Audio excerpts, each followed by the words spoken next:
come vanno le cuffie? Perché si parlerà in inglese, tedesco ed olandese. No, tu parli in inglese. Quindi abbiamo bisogno della cuffia, chi non capisce inglese. Funzionano le cuffie? Yes. Tutti sentono bene, anche gli italiani? Bene, bene Giuliana, benvenuti a questo momento di approfondimento sulla parola di questo giorno, che è dolore. Penso che nessuno di noi è fuori da questa esperienza umana che ci tocca nella nostra vita. Quindi vogliamo ascoltare con tutta la nostra apertura e unità quello che ci racconteranno su questo punto importantissimo della vita delle persone. Va bene? I Gen 3 ci hanno fatto una bella strada, adesso andiamo in profondità in qualcosa che ci tocca proprio personalmente e insieme. E grazie già anticipatamente a chi ci darà l'esperienza su questo punto così delicato. E inizierà Margaret, che viene dalla Scozia.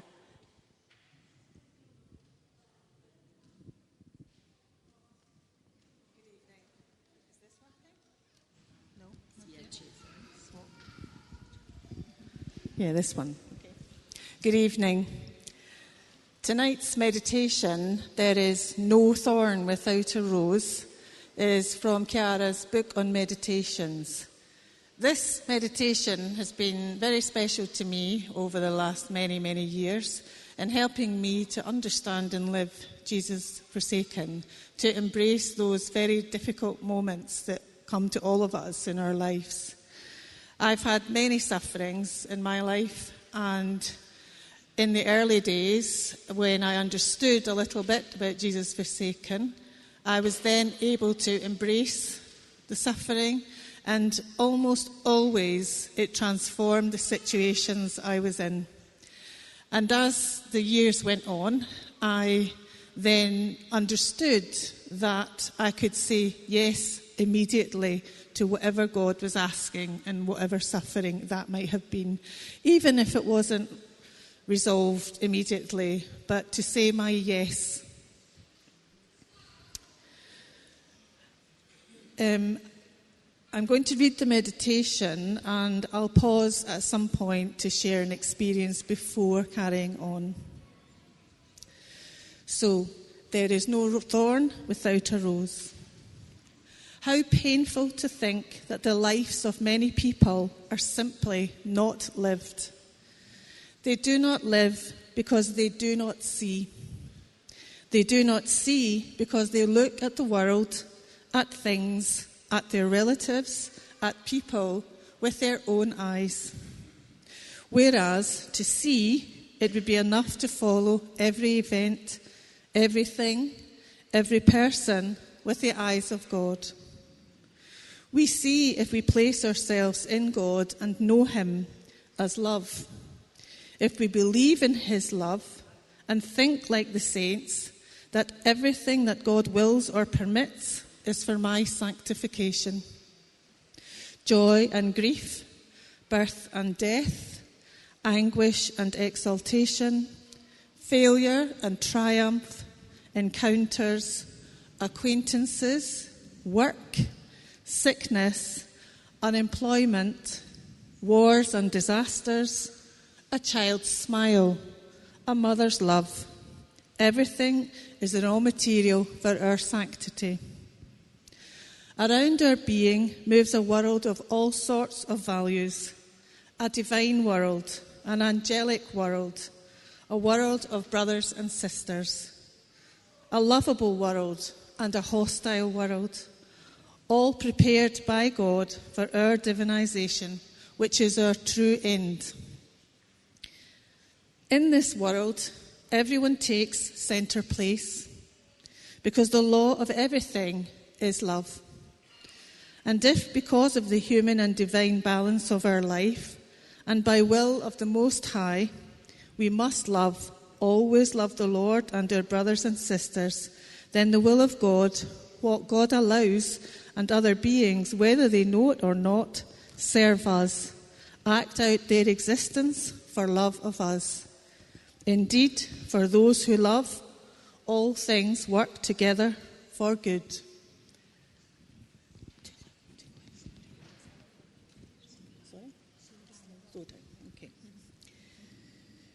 With our darkened and unbelieving eyes, we often do not see how each and every one has been created as a gift for us, and we as a gift for others.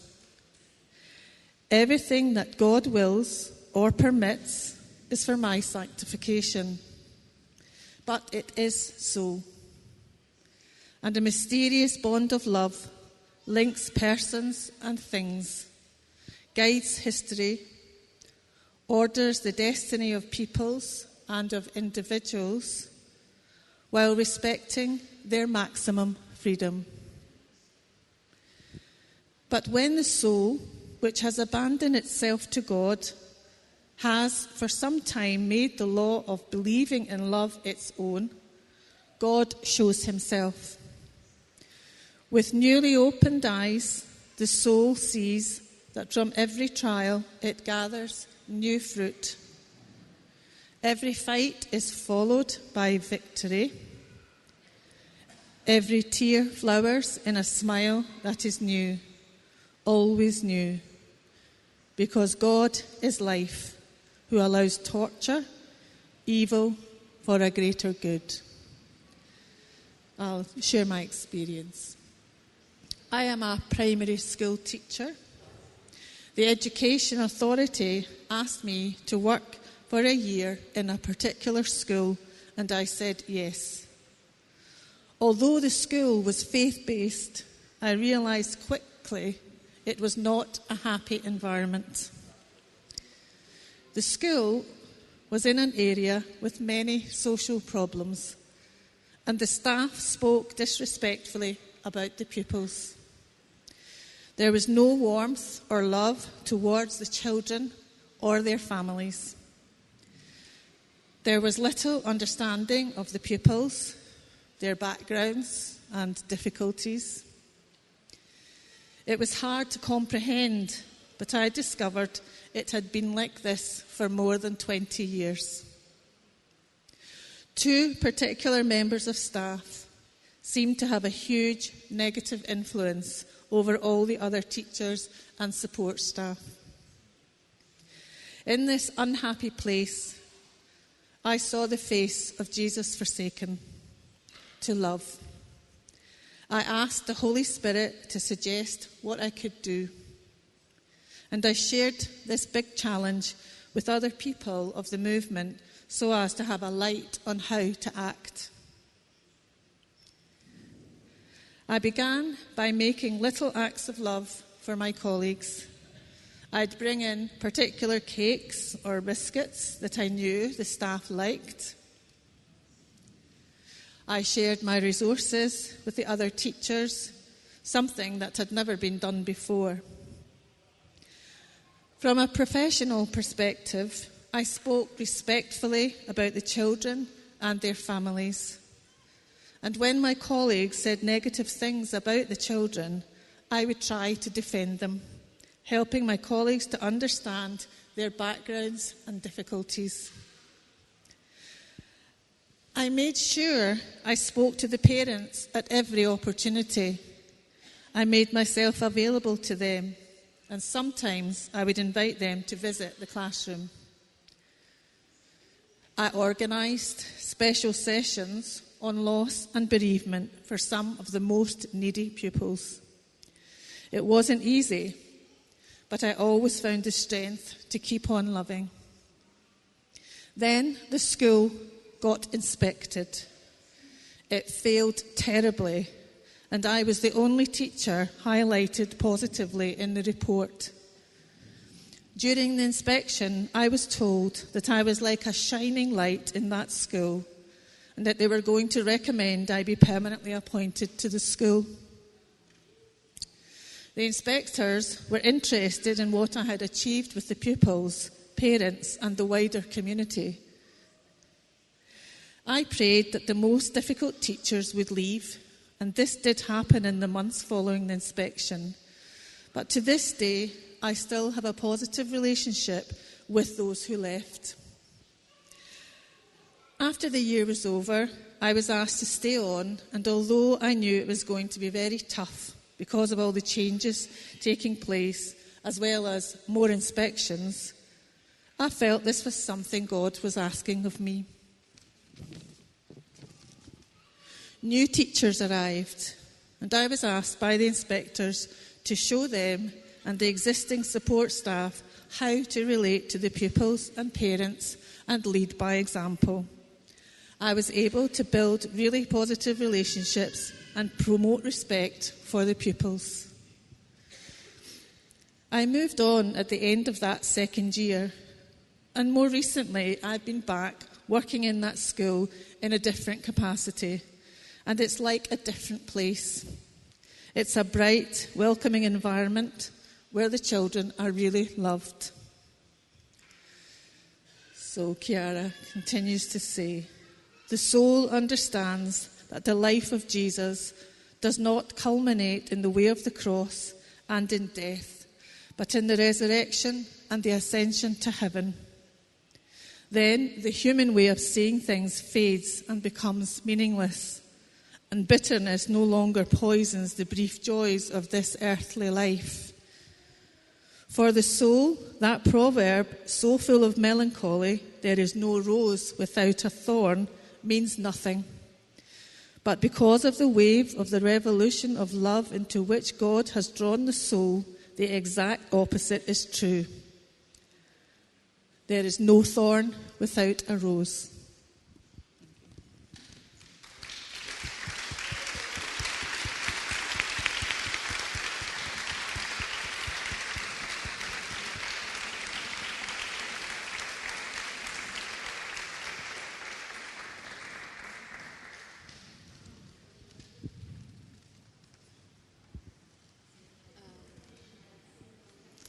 Hallo, ich bin Franziska, ich komme aus Deutschland. Ich werde aber die Erfahrung auf Englisch erzählen, weil ich die auf Englisch vorbereitet habe und es wäre jetzt zu viel Arbeit für mich, das nochmal umzudenken auf Deutsch. Also an alle Deutschen hoffe ich, ist auch in Ordnung für euch. Okay, so in English, hello, my name is Franziska, I'm from Germany and I am here with my husband Stefan. And our daughter, she's 10 months old now. Her name is Rosa.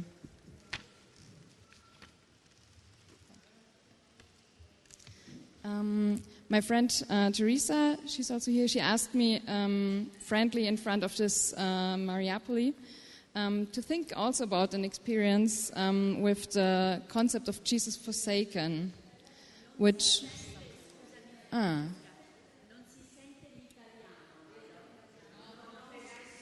No.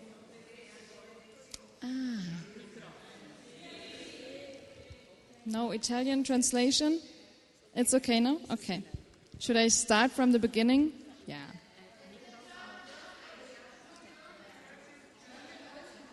Also no German. Should I speak in German?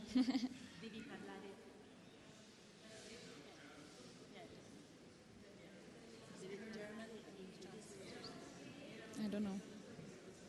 I should speak in German? No, in English. It's fine. Okay, is there still anybody who doesn't have translation right now? Someone? Some more. What language? Deutsch.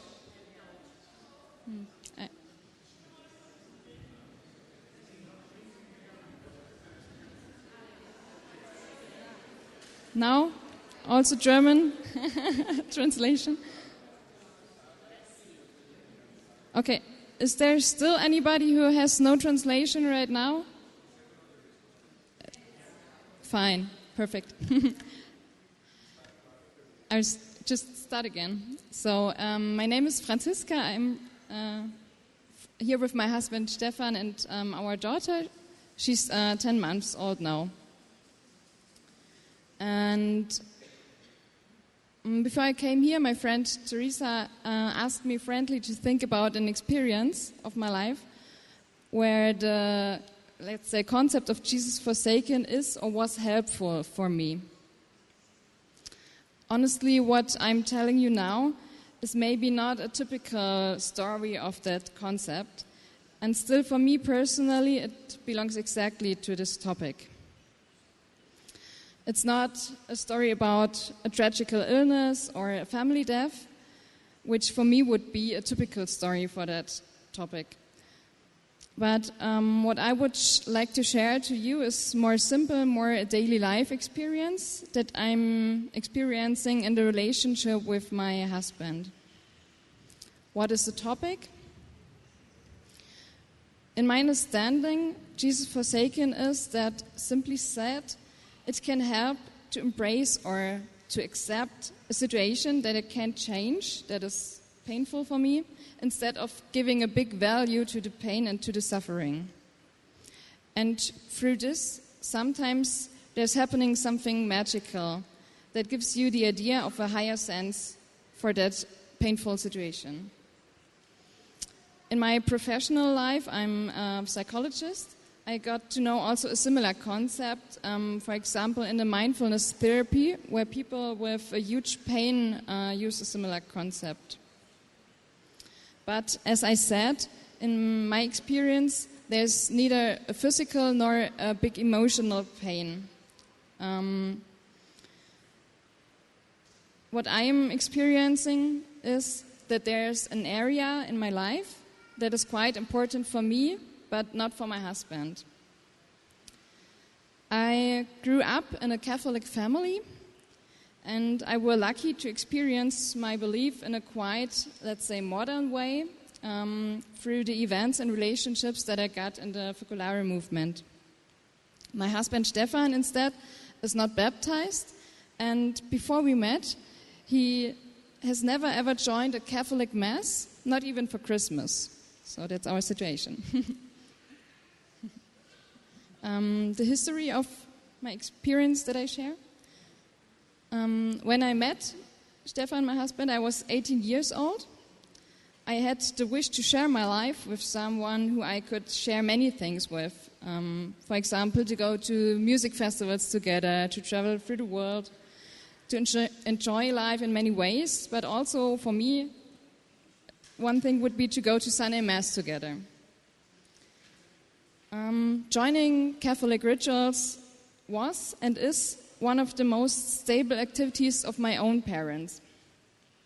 It is something they tried to teach us kids, and also when I experienced some quite traditional and maybe boring rituals in my life, I also experienced my belief as something that gives me a huge stability and joy in life that I couldn't find anywhere else so far. So I had and still have the wish, maybe not in exactly the same way of my parents, but in my own way, to share my religion and my belief in God, also with one of the most important persons in my life, with my boyfriend, and now since 6 years, my husband. The development of this experience. One of the first things in our relationship was to join a Focolare movement. It was a weekend for married and unmarried couples in our Mariapolis center in Leipzig, or near Leipzig. But to make it short, I took him to some more really cool Gen events, and he liked it a lot. And he also joined several Sunday masses with me to do me a favor. But my secret wish to share the religion with him till today did not come true, even though he is still open to become Catholic one day if it would feel right for him.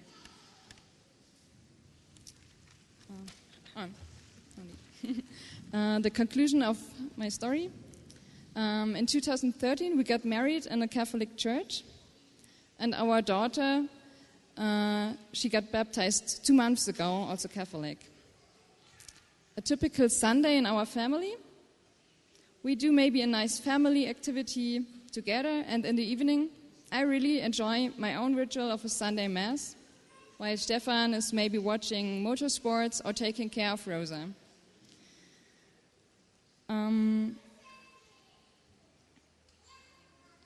When there are difficult phases in my life, it's not only Stefan, but also his family, who's sometimes asking me to pray for them, even though they don't believe at all. So I have to commit, I do share my belief with Stefan somehow. And honestly, I feel a big appreciation from him for my belief. Sometimes when I struggle with myself, he's asking, why don't you trust in God a bit more for this situation? But still, my wish for harmony, which would be, in that case, to give the same value to this part of my life, will probably never come true.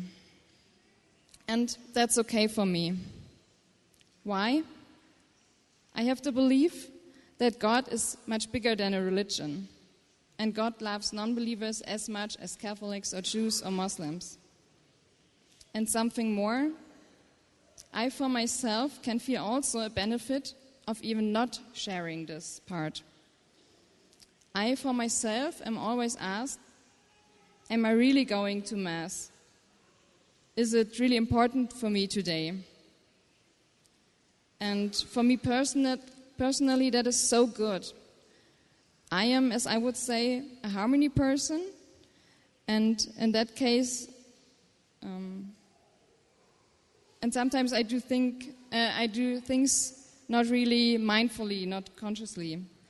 But through this difference in our relationship, I am forced to really live my belief mindfully.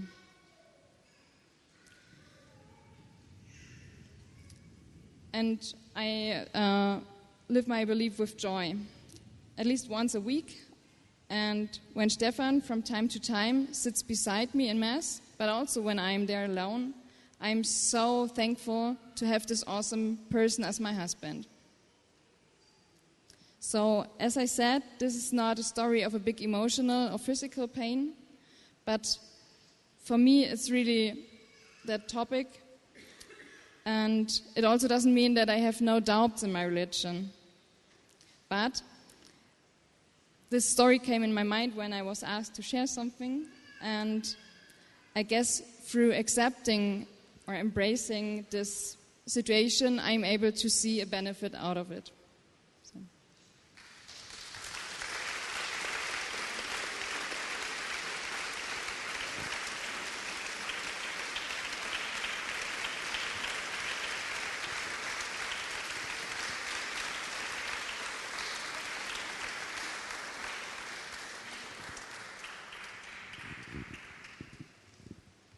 Ik ben Joke en ik kom uit Nederland.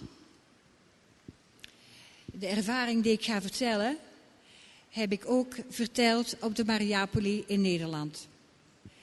En ik had toen het gevoel, ik vertel het niet aan een zaal met mensen, maar aan Jezus in het midden. In maart vorig jaar is mijn man Frans overleden, na een korte, maar heftige periode van ziekte. We hebben deze tijd als gezin en als familie heel intens ervaren. Ook al voelden niet alle kinderen zich meer verbonden met de kerk, toch heb ik nooit het gevoel gehad dat God niet bij ons was. We voelden ons gedragen door heel veel mensen die met ons meeleefden en door de onderlinge liefde, waardoor de talenten van iedereen naar boven kwamen. Al heel lang zing ik 's morgens in mezelf bij het wakker worden het Kom, o Geest des Heren, kom. Dat was ook voor Frans een heel bijzonder lied. De periode na zijn overlijden was zwaar. Het gemis, Het gevoel dat de tijd stil zou moeten staan en die toch gewoon doorgaat. Alleen beslissingen nemen. Ik viel in een diep gat. Ik was zorgeloos. Een groot deel van mijn leven had ik gezorgd. Voor de kinderen, op mijn werk, voor Frans. Hoe moest ik deze leegte vullen?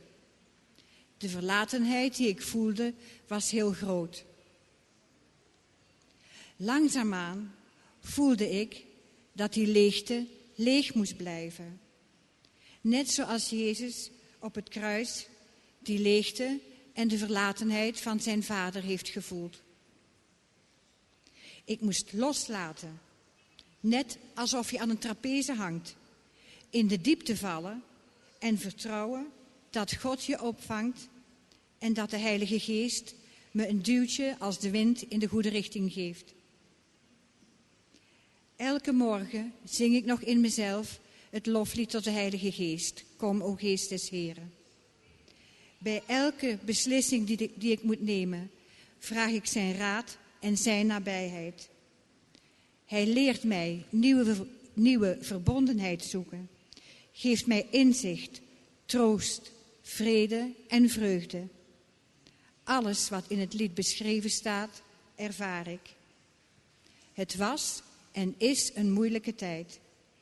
Maar ondanks het verdriet en het gemis heb ik nooit het gevoel gehad alleen te zijn. Het christelijk huwelijk is een voorafbeelding van de drie-eenheid, Vader, Zoon en Heilige Geest. Die eenheid blijft bestaan, ook over de dood heen.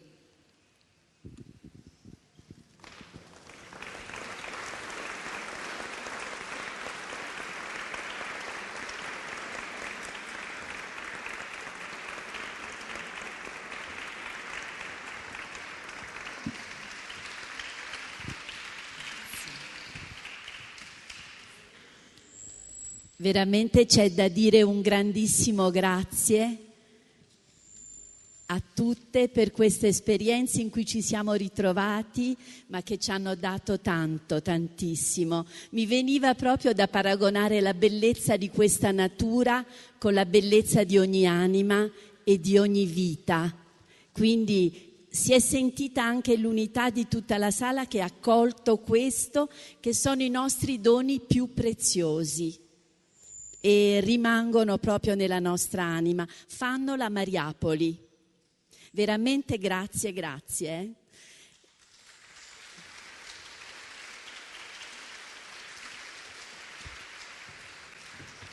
Non abbiamo avuto la possibilità di fare dei canti, ma nelle loro vite c'era anche il canto proprio a Gesù abbandonato. Io vi ringrazio, vi ringraziamo, ci salutiamo per questa sera. Come abbiamo già detto, domattina alle ore 10 siamo qui per il programma Insieme tutta la Mariapoli. È uno dei 3 momenti in cui siamo tutti insieme, Tonadico, Fiera, eccetera, tutte le età insieme. E ci sarà forse, vero Anna, un programma per i Gen 3? Immagino, sì, per i piccoli ci sarà, però gli altri siamo tutti qui per il programma Cuore di questa Maria.